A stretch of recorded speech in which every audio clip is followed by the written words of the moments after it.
Millionaire disguised himself as a beggar and went to meet the poor girl he was dating.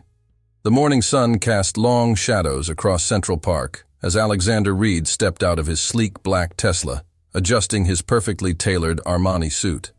At 32, he had already built an empire of high-end restaurants across Manhattan, earning his place among New York's elite.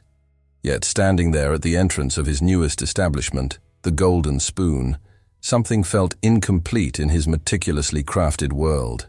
The restaurant, an elegant building with floor-to-ceiling windows overlooking the park, represented his latest triumph. Inside, an army of workers prepared for another day of serving New York's finest cuisine to the city's most distinguished guests. But Alexander's attention was drawn elsewhere, to a simple wooden bench across the street where he had first noticed her 3 weeks ago.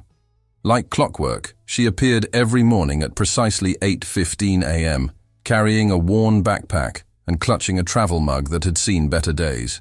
Her chocolate brown hair was always tied in a messy bun, and despite her clearly modest circumstances, she carried herself with an undeniable grace that had captured Alexander's attention from the very first day. He didn't know her name, but he had memorized every detail of her daily routine. She would sit on that bench for exactly 12 minutes, sipping her coffee and reading from a paperback book that changed every few days. Sometimes she would share her breakfast, usually a simple bagel, with the pigeons that gathered around her feet. Today, as Alexander watched from behind the tinted windows of his restaurant, something was different. The girl reached into her bag and pulled out not just her usual book and bagel, but also a small paper bag. To his surprise, she approached an elderly homeless man who often sat near the park entrance and handed him the bag with a warm smile that made Alexander's heart skip a beat. "Mr. Reed?" His assistant's voice snapped him back to reality. "The investors are waiting in the conference room." "Tell them I'll be there in 5 minutes, Sarah," he replied, his eyes still fixed on the scene outside. The girl was now engaged in conversation with the homeless man, her genuine interest in his well-being evident in her body language. Alexander had grown up in a world where charity meant grand galas and oversized checks presented with camera flashes. This simple act of kindness, performed without audience or acclaim, stirred something deep within him. As he watched her gather her things and continue her journey, presumably to work or school, an idea began to form in his mind. In his experience, wealth had always been both a blessing and a curse when it came to relationships. Women were either intimidated by his success or attracted to it for all the wrong reasons. But this girl, this kind-hearted stranger who shared her modest breakfast with those in need, seemed different. "Sarah," he called out to his assistant, who was halfway to the conference room, "cancel my meetings for the rest of the week and get me in touch with the best theatrical makeup artist in the city." "Sir?" Sarah's puzzled expression was met with a determined smile. "I've just had an idea," Alexander explained, his mind already racing with possibilities. "I need to understand who someone truly is, and I can't do that as Alexander Reed, the restaurateur." The plan was unconventional, perhaps even crazy, but Alexander had built his empire by taking risks. He would transform himself into one of the homeless people who frequented the park. He would shed his designer suits, his luxury watches, and all the trappings of wealth that had defined his identity for so long. In their place, he would don worn clothes and a carefully crafted disguise. As he finally made his way to the investor meeting, Alexander felt a surge of excitement he hadn't experienced in years. For the first time since he could remember, he wasn't thinking about profit margins or expansion plans.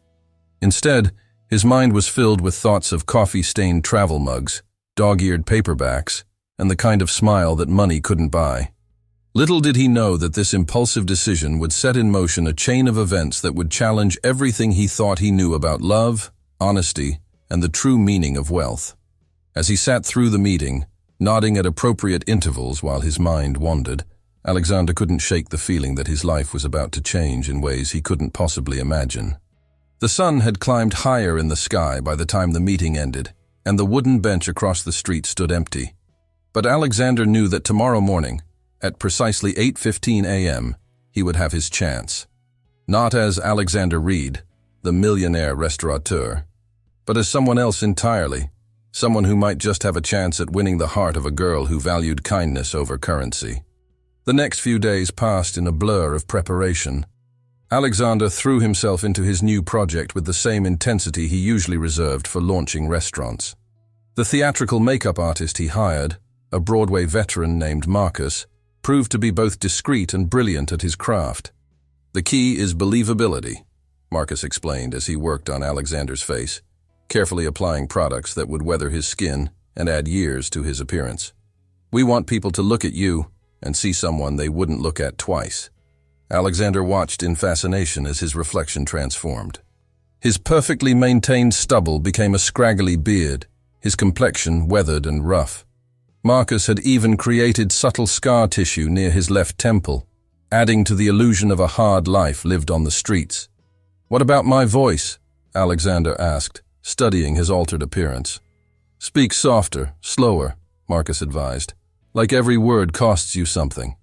And remember, it's not just about how you look or sound. It's about how you carry yourself. You need to become invisible." The wardrobe team had assembled an array of carefully distressed clothing. Everything was chosen to look worn but clean enough to suggest someone trying to maintain dignity despite circumstances. Alexander selected loose-fitting jeans with worn knees, a faded flannel shirt, and a military-style jacket that had seen better days. Sarah, his ever-efficient assistant, had handled the logistics. She'd arranged for a small apartment in a modest building several blocks away, where he could transform each morning without risking being seen near his usual haunts. She'd also helped create a cover story for his temporary absence from social circles, a sudden business trip to oversee potential expansion locations on the West Coast. "Are you sure about this, Mr. Reed?" Sarah asked as she handed him a burner phone. "It seems risky." Alexander smiled, already feeling different in his new skin. "The biggest risks often lead to the greatest rewards, Sarah. You've been with me long enough to know that." The morning of his first attempt arrived crisp and clear. Alexander had spent hours practicing his movements in front of mirrors, learning to slouch his shoulders and shuffle his feet, just enough to be convincing. He arrived at the park 30 minutes early, choosing a spot not far from the bench where she always sat. When she appeared at exactly 8:15 a.m., Alexander's heart raced beneath his shabby jacket. Up close, she was even more striking than he'd realized. Her eyes were a warm amber color, and tiny freckles dusted her nose. Today's book was Pride and Prejudice, well-worn and obviously much loved. She settled onto her usual bench, pulling out her travel mug and a paper bag. Alexander watched as she reached into the bag and withdrew 2 bagels instead of her usual one. His pulse quickened as she glanced in his direction, a gentle smile forming on her face. "Good morning," she said, approaching him with the extra bagel extended. "Would you like some breakfast? It's still warm." Her voice was melodic, with a slight hint of what might have been a southern accent.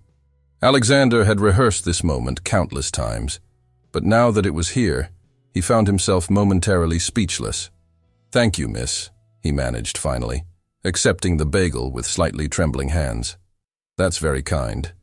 "I'm Emma," she offered, settling beside him on the ground instead of returning to her bench. "I've seen you here the past couple of days. Are you new to this area?" Alexander stuck to the story he'd carefully crafted. "Yes. Lost my job in Philadelphia. Came here looking for work." He took a small bite of the bagel, amazed at how such a simple food could taste so wonderful in this moment. "That must be difficult," Emma said, her eyes full of genuine concern. "Have you tried the shelter on 84th Street? They have a good job placement program." As they talked, Alexander found himself increasingly captivated. Emma worked as a delivery person for various food delivery apps, she explained, but her real passion was teaching. She was taking online classes in education, hoping to become an elementary school teacher someday. "Kids deserve a chance to fall in love with learning," she said, her eyes lighting up as she spoke about her dream. "Sometimes all it takes is one person believing in them." The 12 minutes she usually spent on her bench stretched into 20, then 30. Finally, Emma glanced at her phone and jumped up. "Oh, it was nice meeting you." She paused, waiting for his name. "Alex," he said, using the simplified version of his name they'd decided would be safest. "Just Alex." "Well, just Alex," she smiled, gathering her things. "Same time tomorrow? I'll bring extra bagels." As he watched her hurry away, Alexander felt a mixture of elation and guilt. The connection he'd hoped for was there. Emma was everything he'd imagined, and more. But the deception required to make that connection already weighed heavily on his conscience.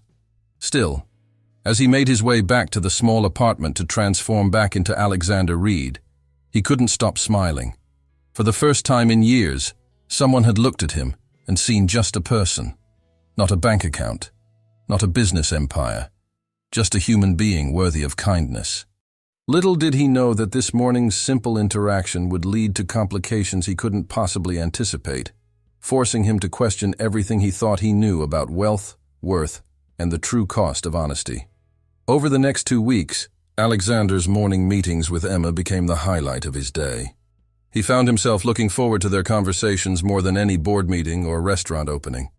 Each day, she would arrive with her usual coffee, a book, and now, without fail, an extra bagel for him. Through their conversations, he learned more about her life. Emma lived in a small apartment in Queens with her mother, Clara, who suffered from a chronic illness that required constant medical attention. She spoke of her mother with such devotion that Alexander often found himself wondering about the strength it took to maintain such optimism in the face of adversity.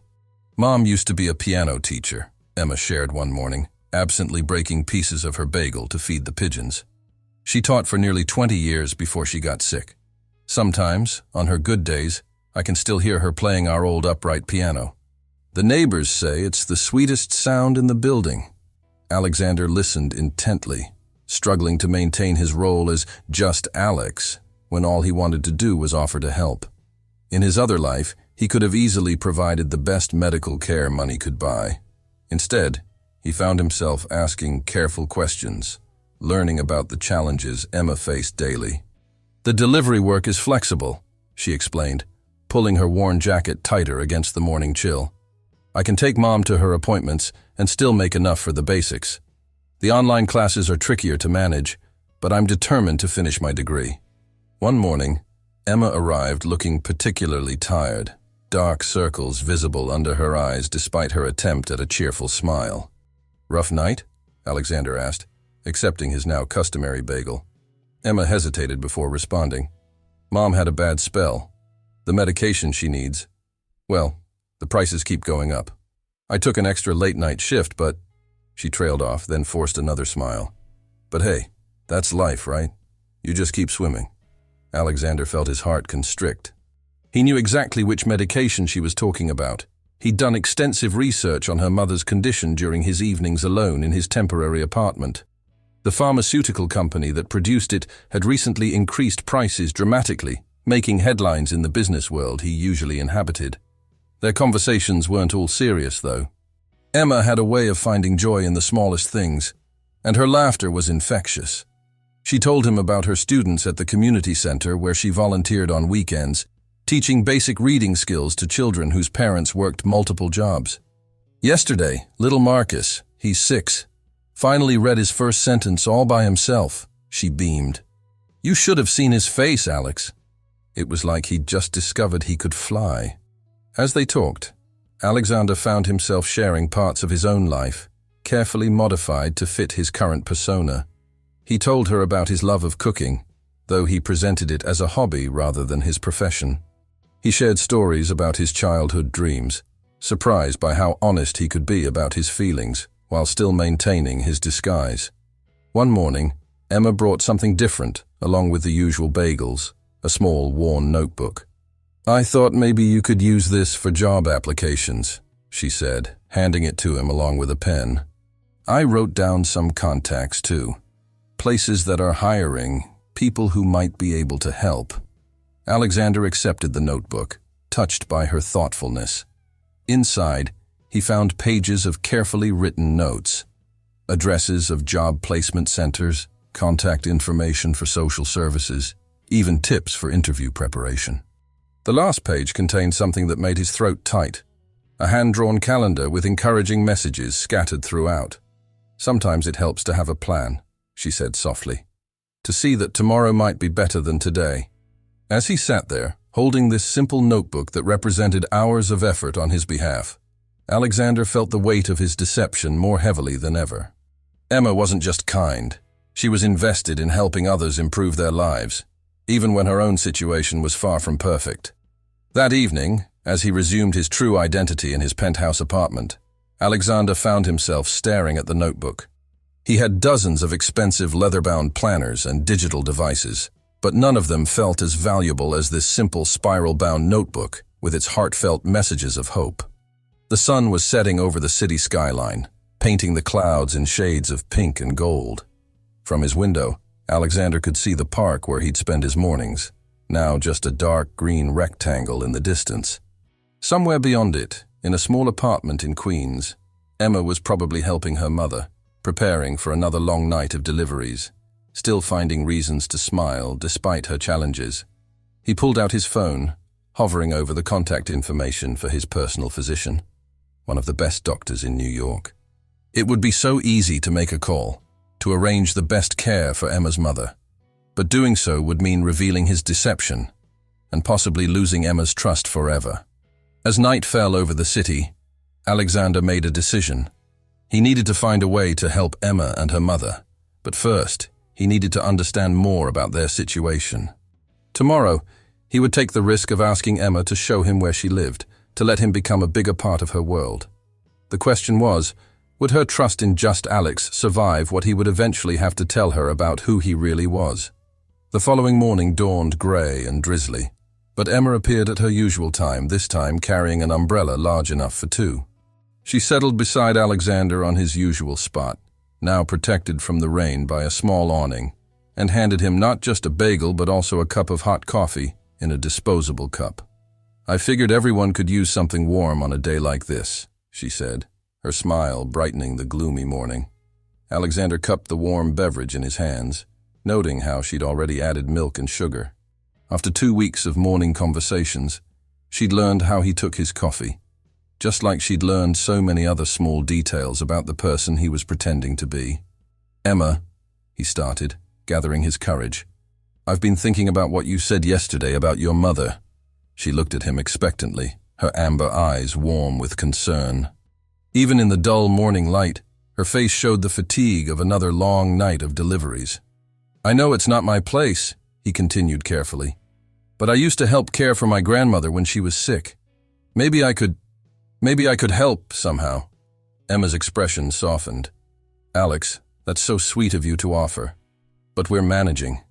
Besides, you need to focus on getting back on your feet. Please," he insisted, letting some of his genuine concern show through his carefully constructed facade. "Even if I just sit with her sometimes, so you can rest or study. Everyone needs help sometimes, right? Isn't that what you've been telling me?" Using her own words of kindness against her was a calculated risk, but it worked. After a long moment, Emma nodded. "Mom's actually having a good day today," she said.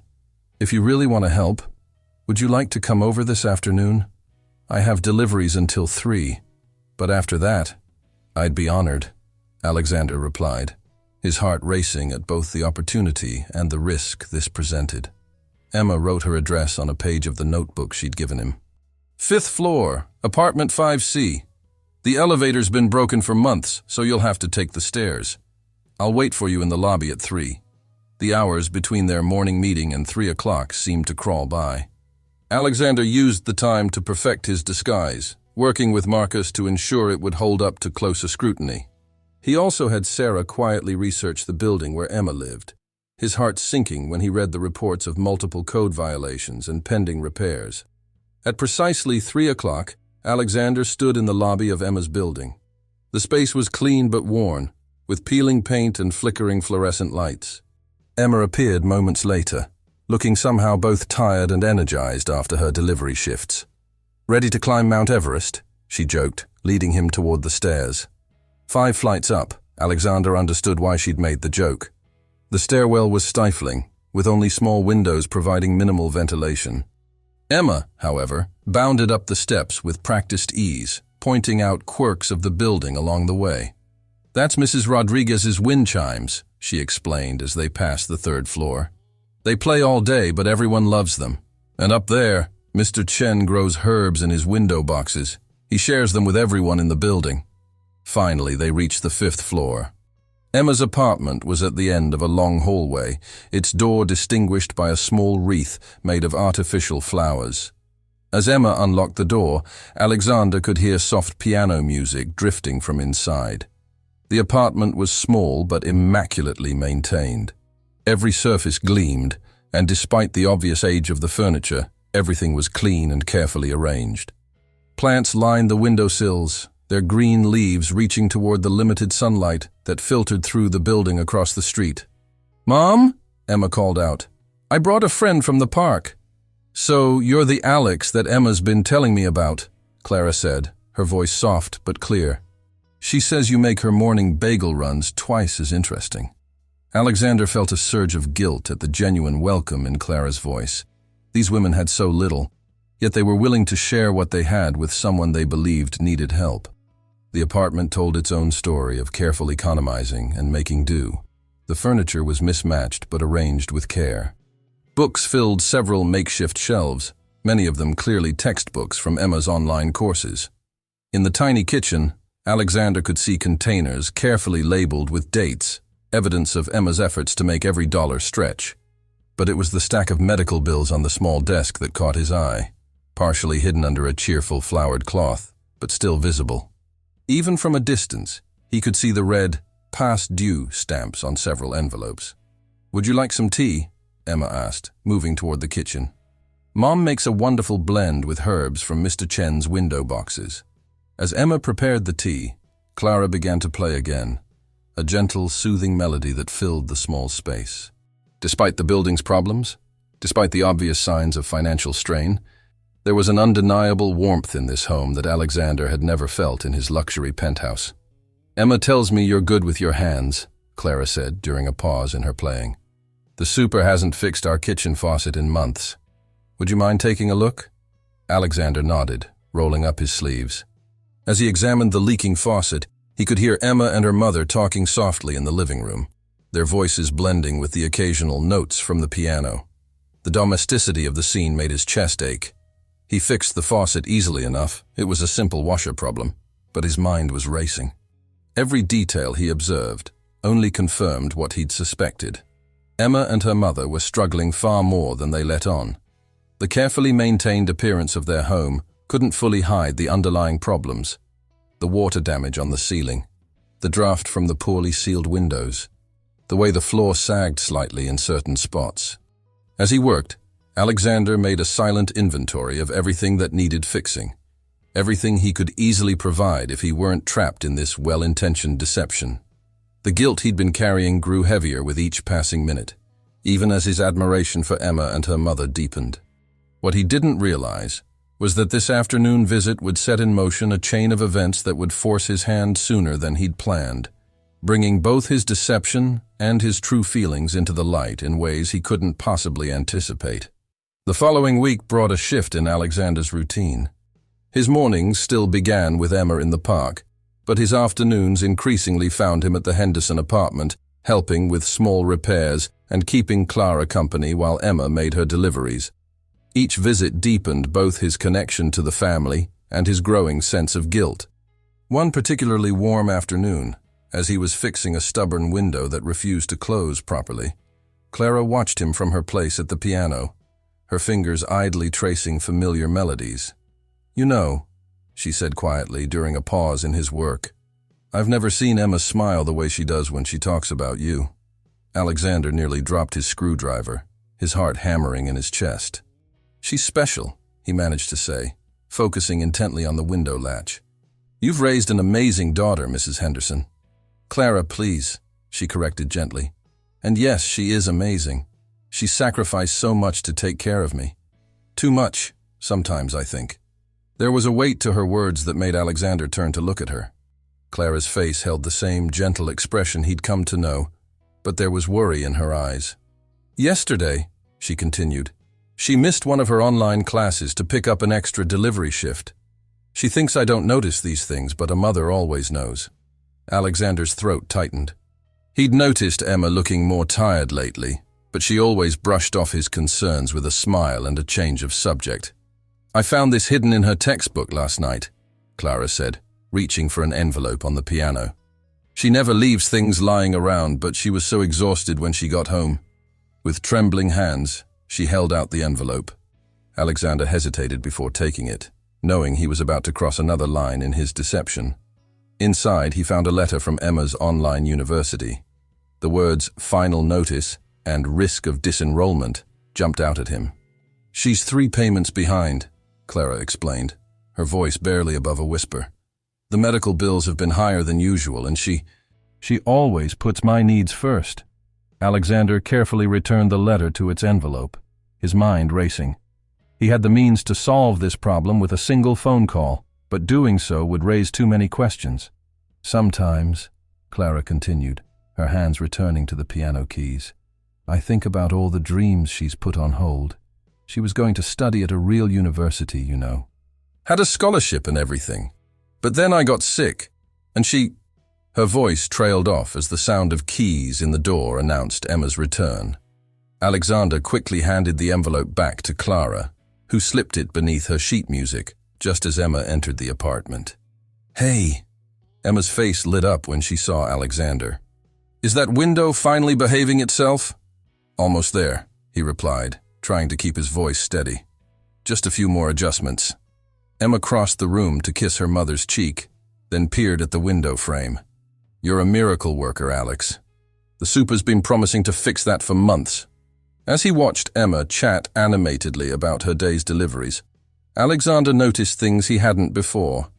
The dark circles under her eyes carefully concealed with makeup, the way she favored her right leg slightly as if it was sore from climbing too many stairs, the determined brightness in her voice that didn't quite mask her exhaustion.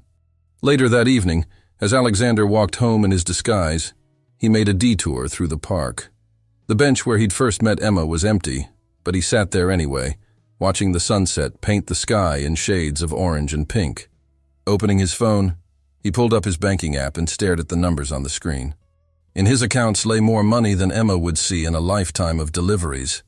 A few keystrokes could solve so many problems: the medical bills, the university payments, the building repairs. But as he sat there, he remembered something Emma had said during one of their morning conversations. True help isn't about solving problems for people. It's about standing beside them while they find their own strength. His finger hovered over his phone's screen as an idea began to form. Perhaps there was a way to help without revealing his identity just yet. A way that would preserve Emma's dignity while ensuring she could continue her education.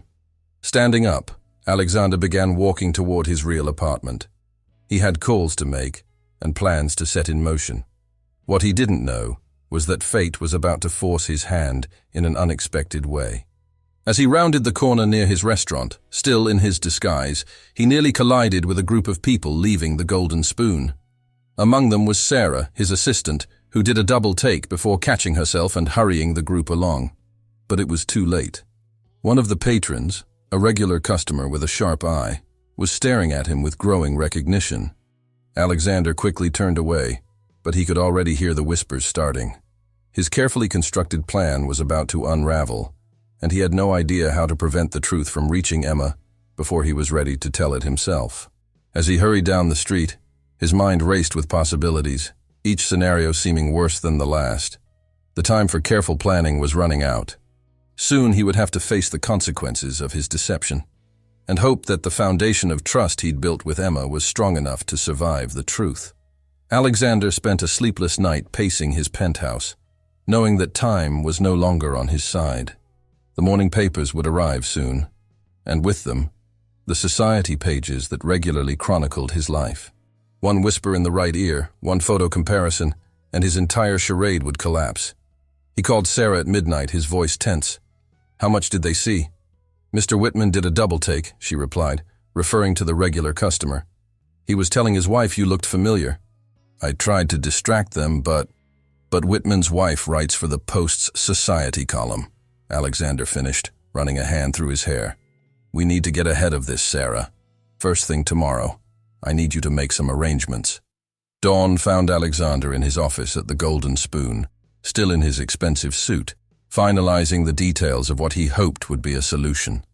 On his desk lay several documents: paperwork for an anonymous educational grant program, details for a medical foundation specializing in Clara's condition, and the framework for a building restoration project targeting historic apartments in Queens. His phone buzzed. A text from Emma. "No bagels today. Mom's having a rough morning. Need to take her to the clinic." Rain check? Alexander's heart clenched. He knew the real reason. Clara's latest round of medication had run out, and they couldn't afford the refill yet. Making a quick decision, he picked up his office phone. "Dr. Matthews?" "Yes, I need a favor. There's a patient at the Queens Community Clinic." Within an hour, he had arranged for a medical assistance program to randomly select Clara Henderson for full coverage. It wasn't a permanent solution, but it would buy him time. Next, he called his lawyer. "Jerry, remember that educational foundation we discussed? I need it operational by this afternoon." "Yes, I know it usually takes weeks. Make it happen." As he worked, Alexander couldn't stop thinking about Emma's face when she spoke about her dreams of teaching. The scholarship paperwork on his desk would ensure she could continue her education, but would she accept help from a stranger after learning about his deception? Around noon, his phone buzzed again. "Emma, good news. Maybe our luck is finally turning around. See you tomorrow." Alexander smiled despite his guilt. At least he could do this much for them, even if anonymously. The afternoon brought new complications. Mr. Whitman had indeed mentioned his suspicions to his wife, and Sarah reported that the Society columnist was asking questions about Alexander's supposed West Coast trip. "They're planning a piece about your secret humanitarian project," Sarah informed him. "They think you're working undercover to understand homelessness in New York. Can we contain it? For a day, maybe two. But it's going to break, and when it does..." Alexander nodded, understanding the implications. He had at most 48 hours before Emma would discover his true identity through the worst possible means. A newspaper article exposing his deception. That evening, he made his way to Emma's building in his disguise, knowing it might be one of the last times he could do so. He found her in the lobby, struggling with several bags of groceries. "Alex!" Her smile was brilliant, genuine, making what he had to do even harder. "Let me help with those," he offered, taking the heavier bags.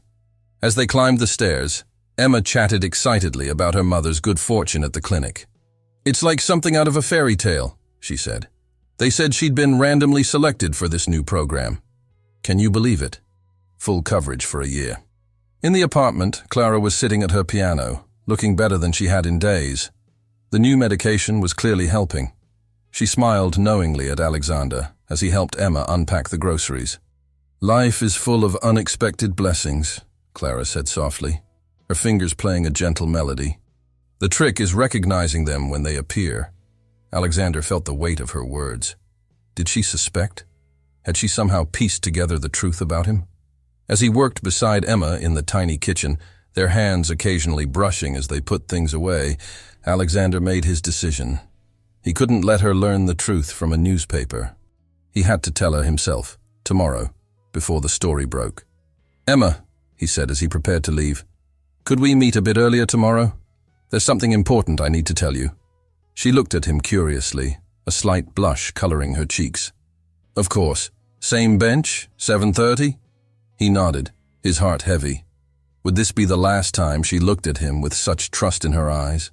As he left the building, Alexander pulled out his phone one last time. "Sarah, move forward with everything we discussed. And book the private room at the Golden Spoon for tomorrow night. Either I'll be celebrating the biggest risk I've ever taken paying off, or..." He let the sentence hang unfinished. Tomorrow would change everything. He just hoped that when Emma learned the truth, she would understand that while his identity had been a lie, his feelings for her were more real than anything he'd ever known. What he didn't realize was that Emma had her own revelation planned for their morning meeting, one that would complicate his confession in ways he couldn't possibly anticipate. The next morning dawned clear and crisp, the kind of perfect autumn day that usually brought a smile to Emma's face. Alexander arrived at the park early, his disguise in place for what he knew would be the last time. He had spent the night rehearsing his explanation. trying to find the right words to make her understand. The newspaper sat unopened in his pocket, the morning edition with the story that would expose him if he didn't speak first. Sarah had managed to delay it by 1 day, but it would hit the stands tomorrow without fail. At precisely 7:20, Emma appeared on the path, earlier than their agreed time. She carried not just her usual bag, but also a small, wrapped package. Her face was flushed with excitement, and Alexander felt his heart constrict at the sight. She had no idea what was coming. Alex. Alexander stood to greet her, his prepared speech dying in his throat at the pure joy in her expression. Emma, wait. Before you say anything, I need to... I got in. Can you believe it? All my tuition covered for the next 2 years? Alexander froze. He knew exactly where that scholarship had come from. He had arranged it himself through his hastily created educational foundation. But Emma wasn't finished. And that's not all, she continued, pulling an envelope from her bag. Remember that essay contest I told you about? The one about community impact? I won first place. She was practically glowing with happiness, and Alexander felt sick.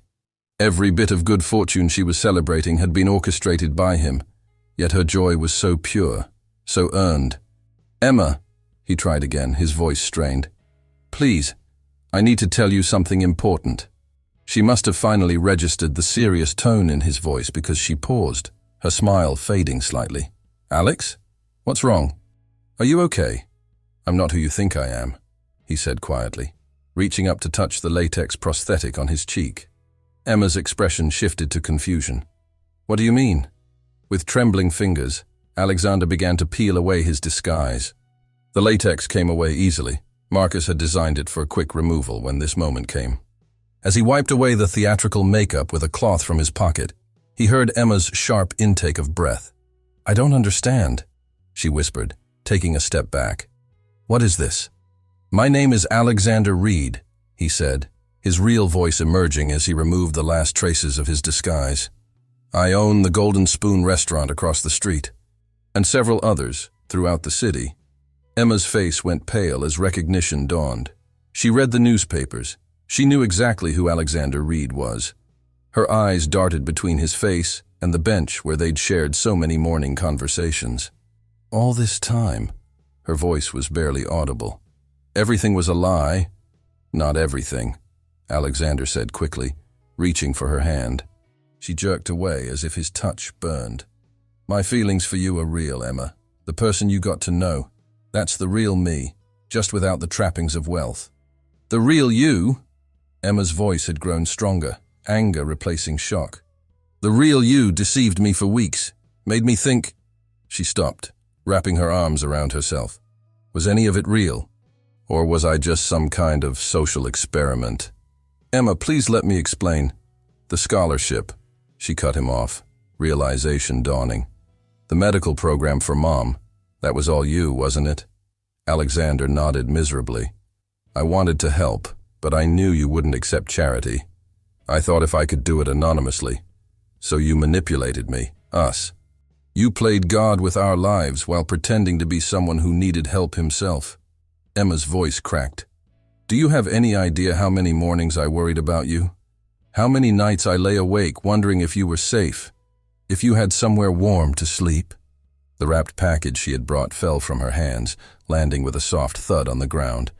Alexander could see his name, his fake name, written on the tag in her careful handwriting. I trusted you, Emma whispered, tears now flowing freely.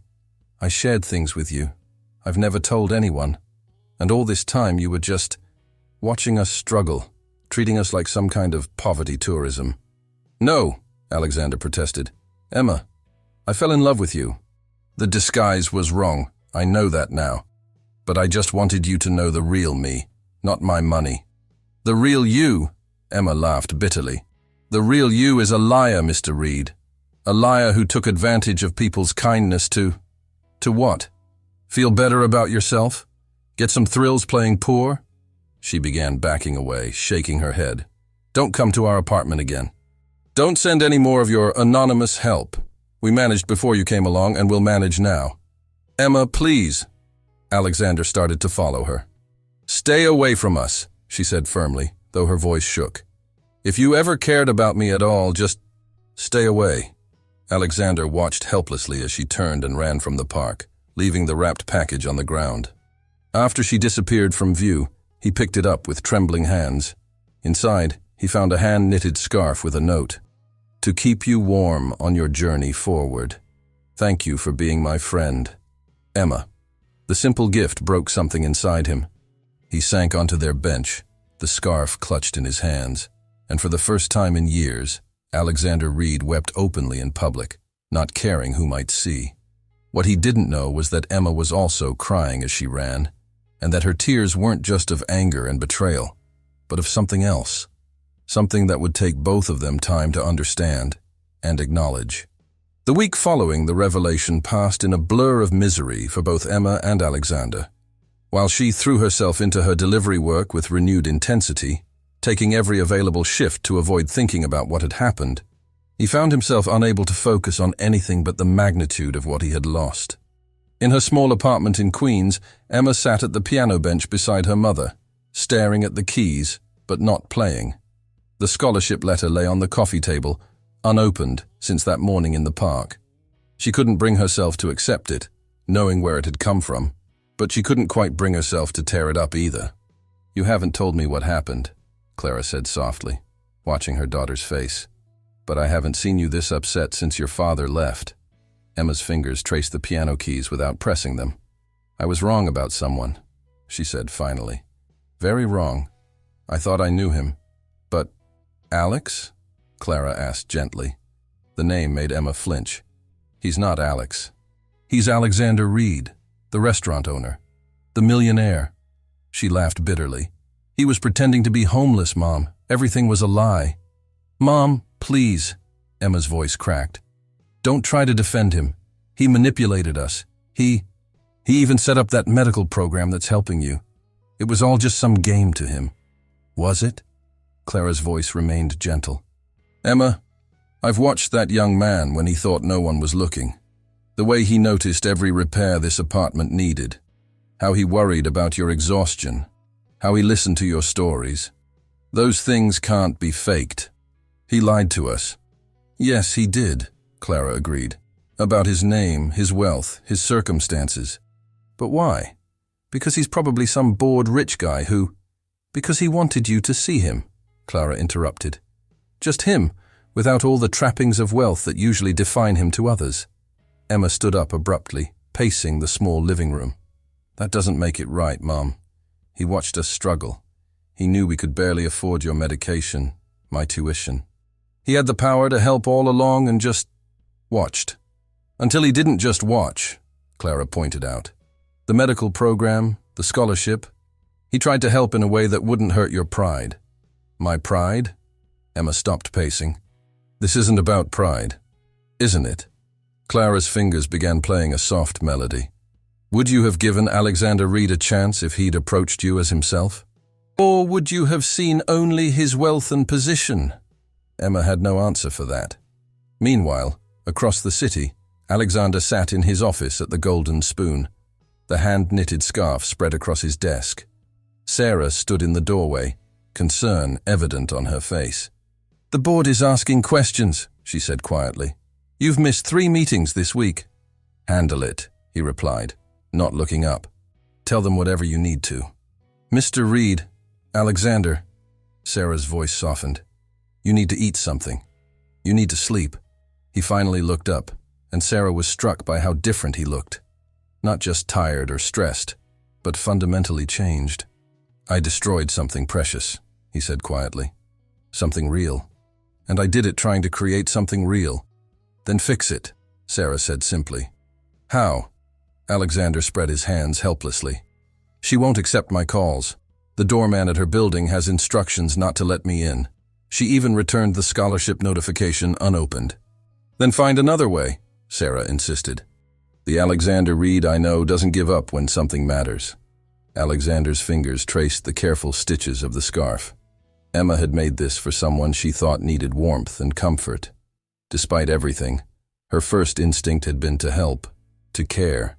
"She gave me her trust," he said softly, "and I broke it. One piece at a time." That evening, Emma did something she hadn't done since the revelation.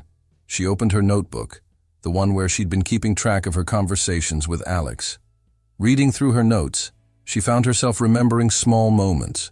His genuine interest in her students at the community center, the careful way he'd fixed things in their apartment, how he'd remembered every detail of her dreams of teaching.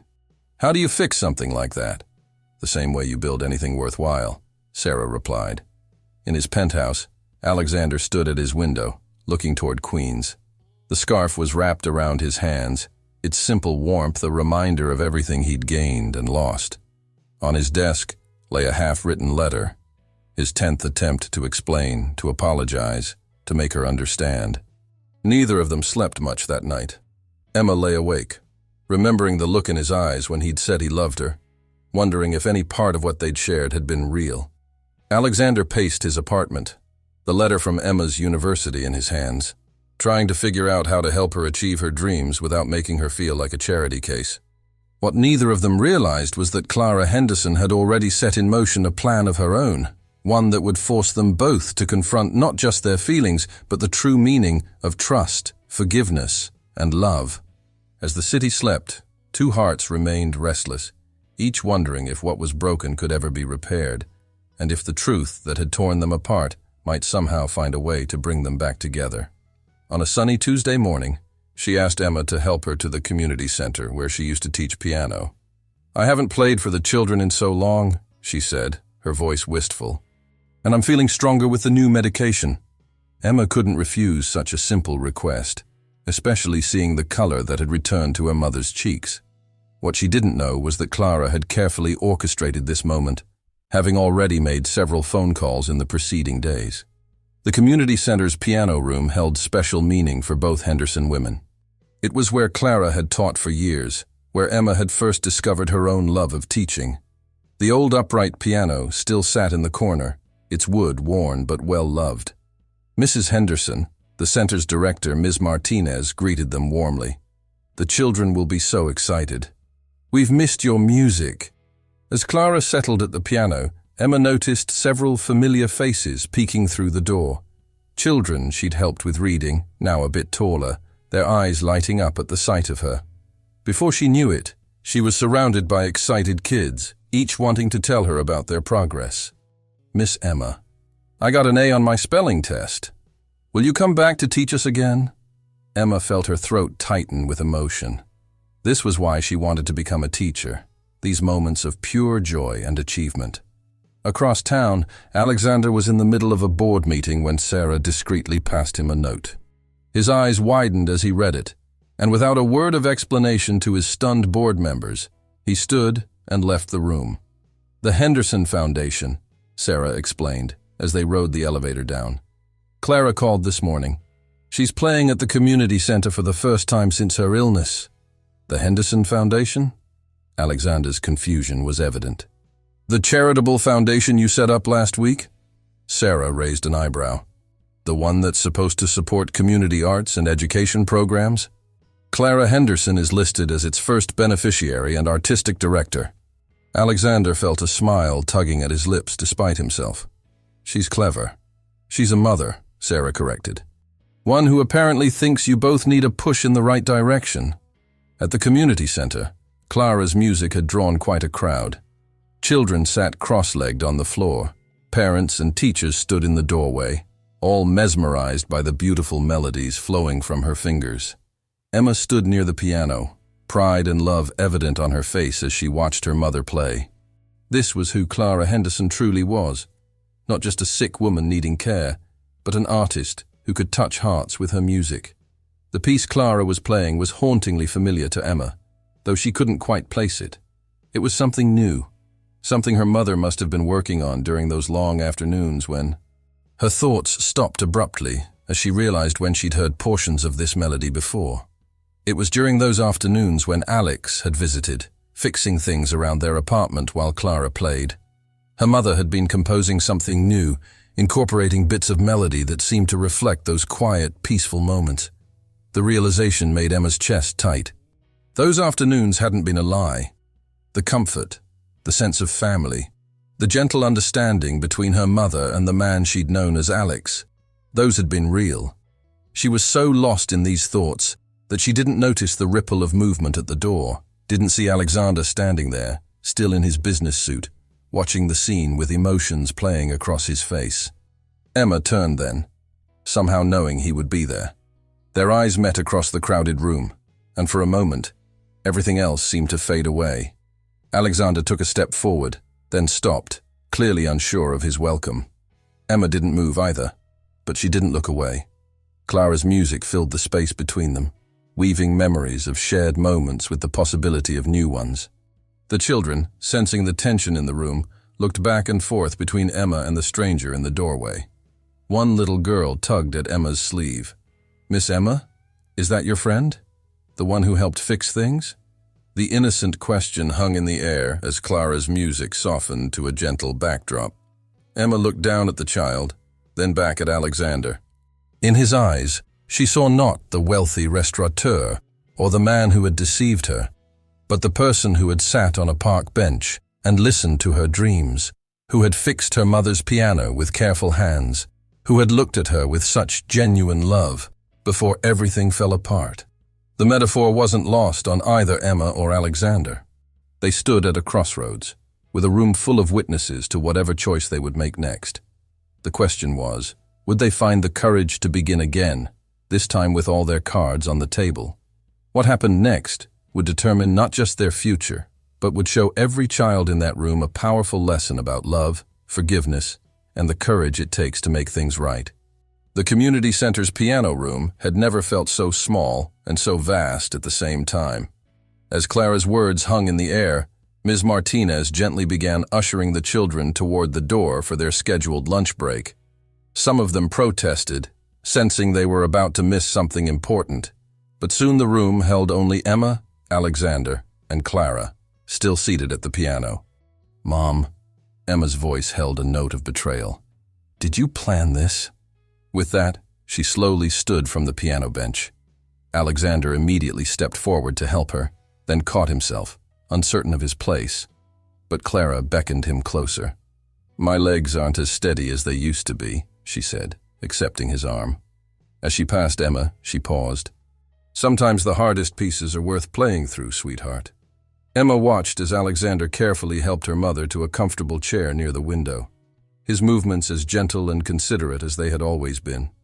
It was hard to reconcile this man, so obviously caring and careful with her mother, with the deception he had carried out. When Clara was settled, Alexander turned back to Emma. He had loosened his tie and rolled up his sleeves, unconscious gestures that made him look more like the Alex she had known. "I didn't know she would do this," he said quietly, "but I'm glad she did. I've been trying to find a way to talk to you." Emma crossed her arms, protective. "About what? How you manipulated us. How you played with our lives. About how I fell in love with you," Alexander replied simply. "About how trying to protect that love by hiding the truth was the biggest mistake I've ever made." From her chair, Clara began to play softly, background music to their confrontation. Emma recognized it as a piece she had often played when Emma was young and upset, its gentle melody designed to soothe troubled hearts. "You could have told me the truth at any time," Emma said, but some of the anger had left her voice. "Why didn't you?" Alexander moved to the piano bench, sitting where he had often sat in their apartment, watching Clara play. "At first, I told myself it was because I wanted you to know the real me, not my wealth. But the truth is, I was afraid." "You? Afraid?" Emma couldn't keep the surprise from her voice. "Terrified," he admitted. "Every day I spent with you and your mother showed me what real wealth looked like. The way you take care of each other, how you share what little you have, the joy you find in simple moments. I've never known anything like that." He looked down at his hands that had fixed their window, their faucet, their lives in small ways while hiding the power to do so much more. "In my world, everything has a price tag. Relationships are transactions. Kindness comes with expectations attached. But you," he looked up at Emma, his eyes sincere, "you gave me a bagel every morning just because you thought I was hungry. You spent hours writing down job resources in that notebook trying to help someone you thought needed it. Your mother welcomed me into your home without question." Emma felt tears threatening. "So you repaid our kindness with lies?" "I repaid it poorly," Alexander acknowledged. "I thought I could protect what we had by maintaining the deception. Every time I considered telling you the truth, I imagined losing those genuine moments, losing you seeing me for who I really am rather than what I own." "But who are you really?" Emma challenged. "The homeless man who shared our struggles? The millionaire who watched us scrape by? Which version is real?" The music from the window changed subtly, becoming more complex, interweaving themes of conflict and resolution. "Both," Alexander said quietly, "and neither. The man who fell in love with your kindness, your strength, your dreams, that's who I am. The man who fixed things in your apartment because he couldn't bear to see you struggle with broken windows and leaking faucets, that's real. The man who wants to help you achieve your dreams of teaching, not because he can afford to, but because he believes in you with every fiber of his being, that's real too." Emma found herself moving closer, drawn by the raw honesty in his voice. "How can I trust anything you say now?" "You can't," he admitted. "Not right away. Trust has to be rebuilt, just like anything else that's broken." "But Emma," he stood now, closing the distance between them, "if you'll give me the chance, I'll spend every day proving that while my circumstances were a lie, my feelings for you have always been the deepest truth I've ever known." "The scholarship," Emma said softly. "Mom's medical program, the foundation, all attempts to help without hurting your pride," Alexander acknowledged. "But I should have been honest from the start. You deserved that respect." "Yes, I did," Emma agreed, but her voice had lost its edge of anger. They stood in silence for a moment, Clara's music the only sound in the room. Finally, Emma spoke again. "If, and I mean if, I were to give you another chance," she said carefully, "what would be different?" Alexander's face lit up with hope, but he controlled his excitement. "Everything would be on the table. Complete honesty. No more hiding or manipulating circumstances. Just me, trying to earn back your trust, one day at a time. And if I say I need time, then I'll wait," he said simply, "for as long as it takes." From the window came the first few notes of the piece Clara had been composing during those quiet afternoons, the one that had brought them to this moment. Emma recognized it now for what it was, a love song, written by a mother who had watched two hearts finding their way to each other, even through deception and pain.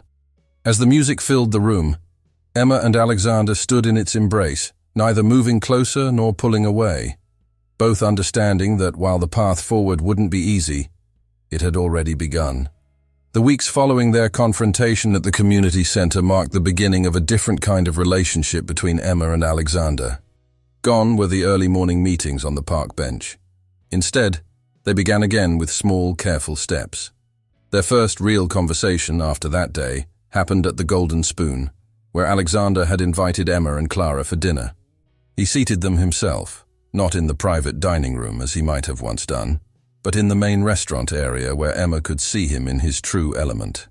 "I want you to know all of me," he explained, as he pulled out chairs for both women. "No more hiding." Emma watched as he moved through the restaurant, greeting regular customers, consulting with his chef, managing the controlled chaos of a busy dinner service. He was different here, confident, commanding, yet still carrying that essential kindness she had first noticed in Alex.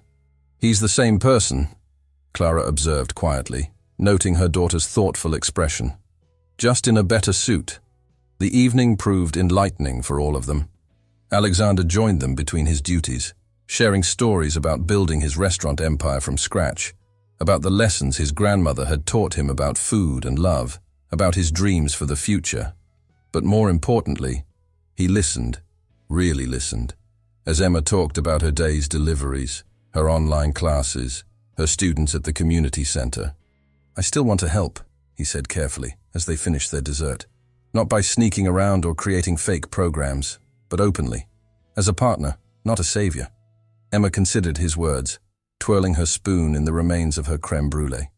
"I need to do this on my own," she said finally. "But maybe we could talk about the foundation. The real one this time?" Alexander's face lit up. The Henderson Foundation? Your mother's already given me some amazing ideas about expanding community music programs. As weeks turned into months, they began building something new, a relationship based on truth and equal footing. Alexander showed Emma his world, not to impress her, but to share himself completely. She met his board members, saw the business side of his life, understood the pressures and responsibilities that came with his position. In turn, Emma continued to share her world with him. She invited him to the community center, not as a handyman this time, but as himself, to see her work with the children. The kids, after initial awe at meeting the fancy restaurant man, quickly won him over with their enthusiasm for learning. One particular afternoon found them sitting in Emma's classroom after the children had left, surrounded by artwork and reading projects. "They're amazing," Alexander said, carefully examining a story one of the students had written. "Just like their teacher." Emma blushed, but didn't deflect the compliment as she once might have. "I'm learning so much from them. Every day they show me something new about resilience, about joy in simple things, about second chances," Alexander suggested softly. She met his eyes, remembering how far they'd come. Yes, about those too. The Henderson Foundation had become their shared project, a way to help others while respecting everyone's dignity. Emma's experiences as both a recipient and a provider of help proved invaluable in shaping its programs. Alexander's business acumen ensured those programs would be sustainable and effective. "You know," Clara said one evening, as they all sat in the Hendersons' small living room after dinner, "some of the most beautiful compositions begin with discord." Alexander, who now sat openly on their couch instead of perching carefully on the edge as Alex, understood her meaning. "The trick is finding the harmony hidden within it." "The trick," Clara corrected gently, "is being willing to play through the difficult parts until you find it." Emma, curled in her favorite chair with a textbook open on her lap, watched the easy interaction between her mother and Alexander. The pain of his deception hadn't completely faded, but it had transformed into something else, an understanding that sometimes the wrong choices can lead us to the right place if we're brave enough to face them honestly. Alexander caught her watching and smiled, not the polished smile of the successful restaurateur, but the warm, slightly crooked grin she had first fallen for on a park bench. She smiled back, acknowledging the truth they had both come to understand, that real love isn't about being perfect, but about being perfectly honest about who you are. As the evening drew to a close, Alexander helped Clara adjust the piano's bench before she played, a habit he hadn't lost from his days as their handyman. But now, instead of holding back, he could offer real solutions, discuss real possibilities, make real plans for the future. The Foundation's latest project sat in folders on the coffee table, a proposal to renovate their apartment building, not just for the Hendersons, but for all the residents. This time, Emma had been the one to suggest it, understanding that accepting help didn't mean losing independence, just as giving help didn't have to mean exerting control. As Clara began to play, the composition she had written during those complicated early days of their relationship, now finished and refined, Emma and Alexander sat together, listening to the music that had helped bridge their two worlds. The piece spoke of confusion giving way to clarity, of discord resolving into harmony, of love finding its true voice in honesty. Their story wasn't perfect, but it was real. And in the end, that was worth more than all the wealth in the world. 1 year after their fateful meeting in the park, Emma and Alexander stood together on the rooftop of their newly renovated apartment building.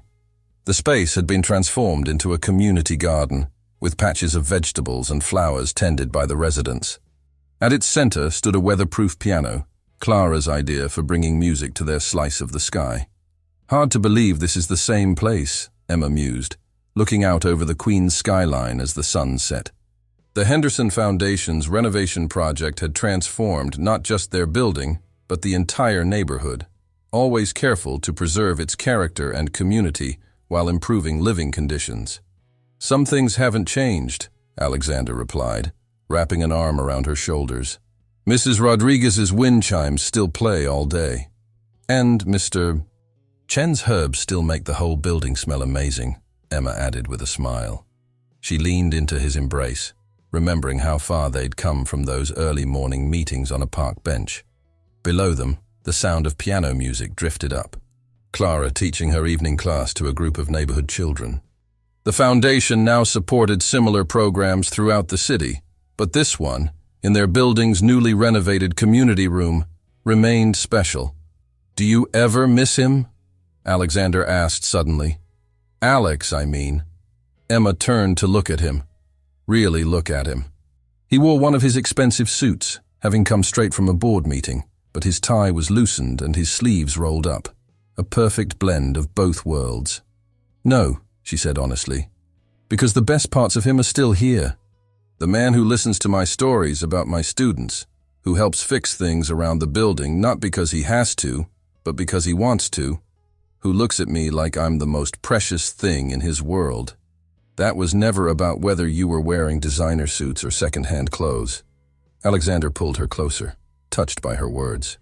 "I learned more about myself in those weeks of pretending than I had in years of being Alexander Reed, successful restaurateur." "And what did you learn?" Emma asked, though she already knew the answer. "That real wealth isn't about what's in your bank account," he said softly. "It's about having someone bring you a bagel just because they care. It's about a mother who never stops believing in her daughter's dreams. It's about a community that takes care of its own." From below, they heard children's laughter mixing with the piano music. Emma's students from the community center had become regular visitors to Clara's music classes, creating a beautiful blend of education and artistry that embodied everything the Henderson Foundation stood for. "Speaking of the foundation," Emma said, turning to face him fully, "I've been thinking about expanding our education program." Alexander smiled at the way she said, "our." It had taken months for her to truly accept her role as an equal partner in the foundation's work. "What did you have in mind?" "A scholarship program," she said, her eyes shining with excitement. "But not just for tuition. For living expenses, child care, all the things that keep people from pursuing their dreams. And not anonymous this time. Something that celebrates the communities we're helping. Like a certain delivery person who became one of the most innovative educators in Queens?" Alexander teased gently. Emma blushed but stood her ground. "Exactly. Because sometimes people just need a chance, a real one, not a handout." The sun had almost set now, painting the sky in shades of purple and gold. From somewhere in the distance, they could hear the familiar sounds of the city, traffic, sirens, life being lived in all its complicated glory. But up here, in their rooftop garden, they had created their own pocket of peace. "I have something for you," Alexander said, reaching into his pocket. He pulled out a small, wrapped package. Emma unwrapped it carefully to find a familiar notebook, the one she had given Alex all those months ago, filled with job resources and encouraging notes. But now it had been bound in leather, its pages carefully preserved. "To remind us both," Alexander said softly, "that the greatest gift you can give someone is believing in them." Emma traced the notebook's cover, remembering the hope and care she had put into those pages. "We've come full circle," she said, looking up at him with tears in her eyes. "Not quite," Alexander smiled. Then, to Emma's surprise, he knelt down on one knee, pulling out a small velvet box. "There's just one more thing I need to ask, this time with complete honesty." Before he could continue, the rooftop door opened, and Clara appeared, followed by several of her students. "I told them you'd be up here," she said, her eyes twinkling with knowing mischief. "They wanted to play something special." The children arranged themselves around the rooftop piano, and at Clara's signal began to play, the same piece she had composed during those early days, but arranged for multiple hands. The melody spoke of hope, of love, found and lost and found again, of truth emerging from disguise to shine all the brighter.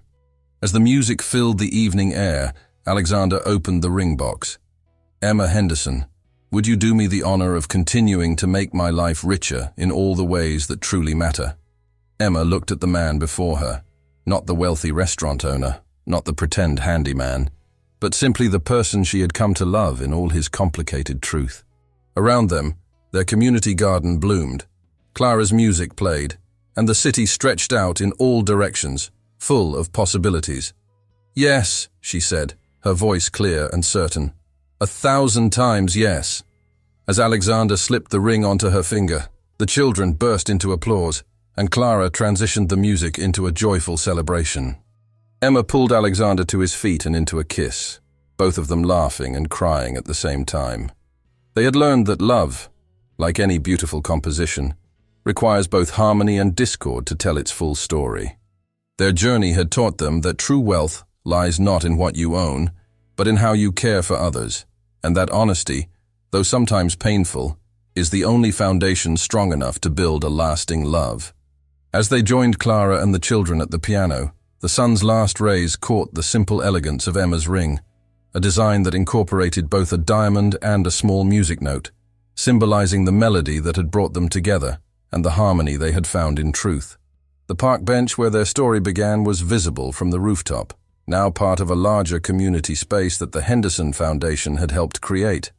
But more importantly, it served as a reminder that sometimes the greatest journeys begin with a simple act of kindness, and that love, when built on honesty and understanding, can bridge any distance between two hearts.